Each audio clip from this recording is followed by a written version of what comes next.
Hello, જય Shri Krishna friends. ગયા વિડીયોમાં મેં કીધું હતું કે મને બહુ ટાઈમ નહીં મળે, વિડીયોઝ બનાવવાનો કોશિશ કરીશ, પણ છતાંય એક બહુ મોટું કાર્ય કરવાનું છે. એ કાર્ય છે કે અમે સપ્તાહ કરીએ છીએ, એ પણ હરિદ્વાર મે મંથમાં. તો એની તૈયારીને કારણે વિડીયોઝ બનાવવામાં થોડીક તકલીફ થાય છે, ટાઈમ નથી મળતો. સાથે સાથે એક્ઝામ ચાલે છે, પેપર ચેકિંગ ચાલે છે, આ બધા કામ છે. એટલા માટે હવે આજે આપણો વિષય છે એ છે કે આપણા માઇન્ડ ઉપર કંટ્રોલ કેવી રીતના કરવો. જેટલું એક જ પ્રેક્ટિસ છે એની, જેટલું તમે માઇન્ડફુલનેસ પ્રેક્ટિસ વધારશો ને જેટલી તમારી, એટલો જ તમારા માઇન્ડ ઉપર કંટ્રોલ આવી જશે, તમારા વિચારો ઉપર કંટ્રોલ આવી જશે.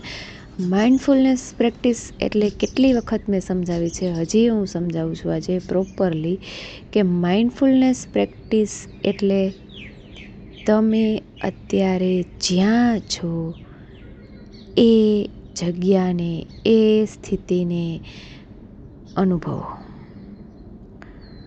સમજો કે તમે કોઈ બાઇક કે કાર ચલાવી રહ્યા છો, તો એ કારના સ્ટેરિંગને, આગળ કાચને, કારમાં કેવી સુગંધ આવે છે, કારની આજુબાજુમાં કેવા અવાજ છે, એ એસીનું કુલિંગ તમારી સ્કિનને કેવું લાગે છે, આ વસ્તુને અનુભવો.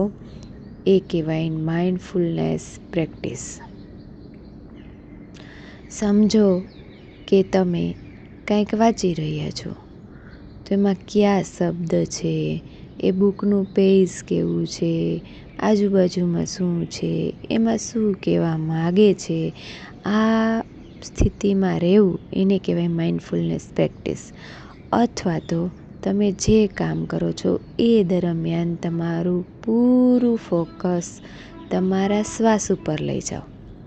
શ્વાસ આવે છે, શ્વાસ જાય છે, શ્વાસ આવે છે, શ્વાસ જાય છે, એને ફીલ કરો. તો એ પણ માઇન્ડફુલનેસ પ્રેક્ટિસ કહેવાય છે.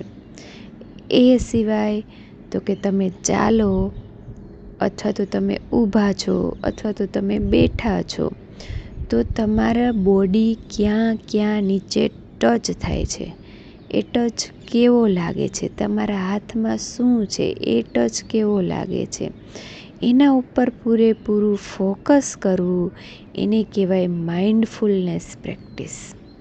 આ માઇન્ડફુલનેસ પ્રેક્ટિસ જ્યારે તમે શરૂ કરો ત્યારે 1 સેકન્ડ, 2 સેકન્ડ, 5 સેકન્ડ, આ રીતે તમારું માઇન્ડ છે એ વિચારતું બંધ થઈ જાય અને પ્રેઝન્ટ મોમેન્ટમાં આવી જાય. મતલબ વર્તમાન સ્થિતિમાં આવી જાય. આગળ પાછળના વિચારો એની અંદર બધા બંધ થઈ જાય છે. મતલબ માઇન્ડ ટોટલી બંધ, વિચારવાનું ટોટલી બંધ, અને જે રિયલ મોમેન્ટ છે, જે સાચી ક્ષણ છે, એ વર્તમાન છે, ત્યાં તમે પ્રોપર આવી જાઓ છો. એટલે તમારા વિચારો રોકાઈ જાય છે, તમારા માઇન્ડ ઉપર કંટ્રોલ આવે છે. જેમ જેમ તમે આની પ્રેક્ટિસ વધારો, માઇન્ડફુલનેસની પ્રેક્ટિસ વધારો, એટલું જ તમારું કામ એક તો ફોકસ રીતે ખૂબ જ સરસ, ખૂબ જ ઝડપથી થઈ જાય છે. બીજું, તમારી અંદરની ચિંતાઓ કે આ હું કેમ કરીશ, આ કેમ થશે, પેલું માણસ મને શું કહેશે, કોને શું પૂછું, અથવા તો તમારા ભૂતકાળના વિચારો, એનું દુઃખ કે મારી સાથે આમ થયું હતું, પહેલાં એ મને આ કીધું હતું, પહેલાં લોકો મને આવી માનતા હતા, મારા સાસુ આમ કહેતા હતા, આ મારું માનતા નથી, આ બધી વસ્તુના વિચારો બંધ થઈ જાય છે. અને ક્યાંય ભૂતકાળ નથી, ક્યાંય ભવિષ્યકાળ નથી. જે ભૂતકાળમાં થયું એ અત્યારે છે નહીં, એ ચાલી ગયું છે. બસ તમે એને અત્યારે યાદ કરીને, ફીલ કરીને દુઃખી થાવ છો. નો ડાઉટ, જો સારી ક્ષણો છે તો એને યાદ કરો અને આનંદને અત્યારે અનુભવો. એ યાદ કરવાની વસ્તુ છે, એ ભૂતકાળને પાછો માણવાની જરૂર છે. પણ આપણું માઇન્ડ છે એ એવી રીતના રીપ્રોગ્રામ થયેલું છે કે આપણે સારી ક્ષણોને જરાક યાદ કરીએ છીએ, ખૂબ બહુ યાદ નથી કરતા અને જે તકલીફદાયક છે એ વસ્તુને યાદ કર્યા રાખીએ છીએ અને એને લીધે આપણું વર્તમાન બગડે છે અને વર્તમાનને લીધે આપણું ભવિષ્ય પણ બગડે છે. હવે ભવિષ્યની તમે જે ચિંતાઓ કરો છો કે મારું આ કામ કેમ થશે, જેમ કે મારી સપ્તાહમાં હું કેમ બધું કરીશ, તો કેમ કરીશ એ ચિંતાઓ કરવાથી મારું ભવિષ્યમાં કાંઈ ફેર પડવાનો નથી. હું આમ કરી લઉં, હું તેમ કરી લઉં, આ નથી, એના કરતાં હું અત્યારે એમ વિચારી લઉં કે ના, બધું પરફેક્ટલી ઓન ટાઈમ થઈ જશે, ચિંતાઓ કાંઈ કરવાની નથી, મારું બધું કામ થઈ ગયું છે. આ રીતે વિચારી અને હું પ્રેઝન્ટ મોમેન્ટમાં આવી જાઉં, વર્તમાન ક્ષણમાં આવી જાઉં, એટલે આપોઆપ ચિંતાઓ છૂટી જાય અને મેં જે માની લીધું કે મારું બધું આ કામ થઈ ગયું છે, પરફેક્ટલી થઈ ગયું છે, બધું સોલ્વ થઈ ગયું છે, એટલે ચિંતા રહિત થઈને હું જે જ્યારે જરૂરી છે એ એક્શન લેવા માટે કેપેબલ થઈ જાઉં વર્તમાનમાં રહીને. અને એ એક્શન લેવાથી એ વસ્તુ મને મળવા લાગે, એ વસ્તુ થવા લાગે, ચિંતાઓ બંધ થઈ જાય, હું શાંતિ આનંદને અનુભવવા લાગું જ્યારે હું માઇન્ડફુલનેસ પ્રેક્ટિસ કરું ત્યારે. અને એ શાંતિ, એ આનંદ, એ સ્થિરતા છે, એને લીધે બધું જ કામ થવા લાગે છે. તમને ઇન્ટ્યુશન આવવા લાગે છે. પ્રેઝન્ટ મોમેન્ટમાં તમે કાંઈ વિચારતા ના હો ત્યારે તમારી છઠ્ઠી ઇન્દ્રિય, તમારું સબકોન્શિયસ માઇન્ડ જે કહો એ તમારી જોડે જે વાત કરે છે તમે સમજી જાઓ છો ને એ પ્રમાણે તમે એક્શન લો છો અને એ એક્શન ફ્રૂટફુલ, મતલબ કે તમને ફળ આપીને જ જાય છે, બેસ્ટ ફળ આપે છે. તો માઇન્ડને કંટ્રોલ કરવાનો એકમાત્ર ઉપાય જો મને લાગતો હોય તો એ છે માઇન્ડફુલનેસ પ્રેક્ટિસ. અને જેટલી તમે માઇન્ડફુલનેસ પ્રેક્ટિસ કરશો એટલું જ તમે તમારું ફ્યુચર, જે ક્યાંય છે જ નહીં પણ છતાંય એને તમે કંટ્રોલ કરી લેશો અને એને તમે તમારી 3Dમાં અનુભવતા શીખી જશો. તો આ ખૂબ જ પ્રેક્ટિકલ અને ખૂબ જ યુઝફુલ ટેકનિક્સ છે.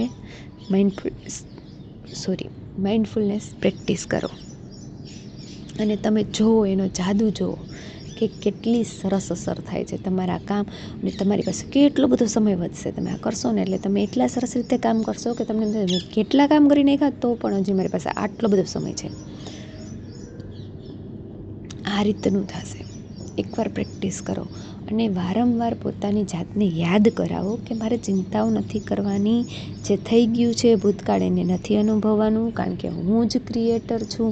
હું જે બધી વસ્તુને મારા જીવનમાં ઊભી કરું છું જે મારે નથી જોતી, અને હું જે વસ્તુને ઊભી કરું છું, એ પરિસ્થિતિને ઊભી કરું છું, એ વ્યક્તિઓને ઊભી કરું છું જે મારે જોઈએ છે. આ વસ્તુને યાદ રાખવાની છે. હવે હું માઇન્ડફુલનેસ પ્રેક્ટિસ દ્વારા મારી લાઈફને મારે જોઈએ છે એવું બનાવીશ, કારણ કે આઈ એમ ધી ક્રિએટર. હું જ ક્રિએટર છું. ક્રિએટરના સ્થાન ઉપર જઈને બેસી જાઓ. ઈશ્વર છે એ ક્યારેય ચિંતાઓ કરે? તમે કહો, કરે? ન કરે. બસ આપણે એ સ્થાને બેસી જવાનું છે, કોઈ જાતની ચિંતાઓ કરવાની નથી. જસ્ટ અઝ્યુમ કરી લેવાનું છે, માની લેવાનું છે કે મારા આ કામ થઈ ગયા છે અને થઈ જશે. અને ડોન્ટ બી જસ્ટ લિસનર, એ પણ યાદ રાખવાનું છે કે ખાલી સાંભળનારા ન બનો, બી અ ડુઅરર, કરનારા બનો. પ્રેક્ટિસ કરો, માઇન્ડફુલનેસની પ્રેક્ટિસ કરો. જે શીખવાડું છું એ કરો, અઝ્યુમ કરો, માનો, અફર્મેશન કરો, મેડિટેશન કરો અને પછી તમે જોશો કે 360 ડિગ્રીએ તમારી લાઈફ ચેન્જ થશે. જેવી તમારી અંદર બધું ચેન્જ થશે, જેટલું ઝડપથી તમારું માઇન્ડ ચેન્જ થશે, તમારા વિચારો ચેન્જ થશે, તમારી પ્રેક્ટિસ વધશે, તમે શાંતિને ફીલ કરશો, એટલું જ ઝડપથી બારે બધું જ ફરવા લાગશે, બધું જ બદલશે. લોકો બદલશે, પરિસ્થિતિ બદલશે, ફિલિંગ્સ બદલશે, ભવિષ્ય તમારું આખું બદલી જશે. તો મને વિશ્વાસ છે કે આ ટેકનિક, આ મારી વાત, આ ટીચિંગ તમને સમજાણી હશે, ખૂબ જ ગમી હશે. તો લાઈક કરો, શેર કરો, સબસ્ક્રાઈબ કરો, શેર જરૂર કરો, જેથી બીજા લોકોને પણ આવી જાણકારી મળે અને એનો પણ કંટ્રોલ એની લાઈફ ઉપર આવે અને તેઓ ખૂબ જ સુખી જીવન જીવે. Thank you.